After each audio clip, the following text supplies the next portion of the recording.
জাকির নায়েক সাহেবকে চিনেন না? ধরেন এখানে জাকির নায়েক বসেছে, এখানে জালালউদ্দিন আল কাদরি বসেছে। আমরা ব্যক্তিকে মূল্যায়ন করি কেমনে? একাডেমিকলি আমরা ব্যক্তিকে মূল্যায়ন করি উনি কার কাছে পড়েছেন, ওনার কাছে কে পড়েছে, দুইটা।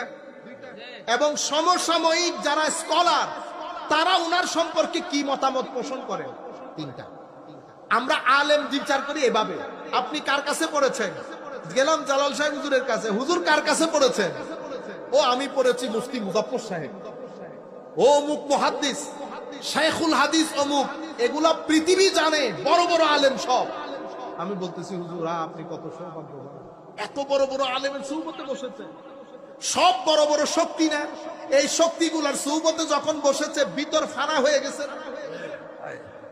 হুজুর আপনার কাছে কে কে পড়েছে?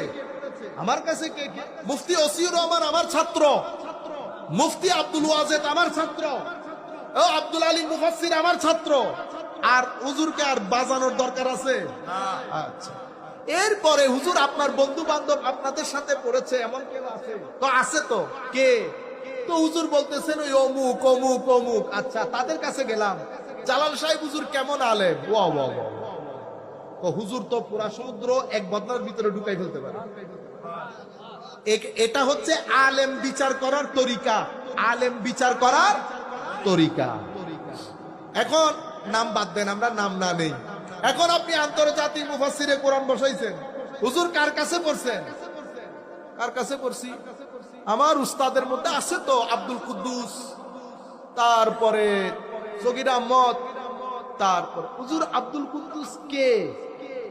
ও আপনি চিনবেন না, এগুলো আমার এলাকার। সগীর আহমদ কে?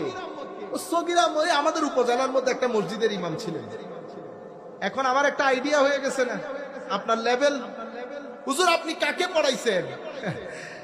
আমি তো আসলে পড়ানোর সুযোগ হয় নাই। আন্তর্জাতিক মুফাসসিরে কোরআন না, আমি এমনিতে বিভিন্ন জায়গার মধ্যে তাফসীর করি। তো না পড়াই হুজুর কেমনে তাফসীর? না আমি আসলে বক্তব্য দেই আর কি। আপনারা বুঝতে পেরেছেন?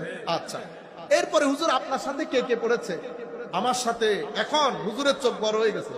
ঢাকা বিশ্ববিদ্যালয়ের অমুক প্রফেসর আমার ক্লাসমেট, চিটাং বিশ্ববিদ্যালয়ের অমুক প্রফেসর আমার ক্লাসমেট। ও ঠিক আছে হুজুর। গেলাম ঢাকা বিশ্ববিদ্যালয়ের প্রফেসরের কাছে, স্যার অমুক মুফাসসির বলে আপনার ক্লাসমেট? হ্যাঁ হ্যাঁ আমার ক্লাসমেট। আলেম কেমন? না ও তো আসলে ওয়াজি বক্তা, ও তো আসলে আলেম না। দেখছেন নি অবস্থা? আপনারা বুঝতে পেরেছেন? চিটাং এর কাছে গেলাম, ভাইজান স্যার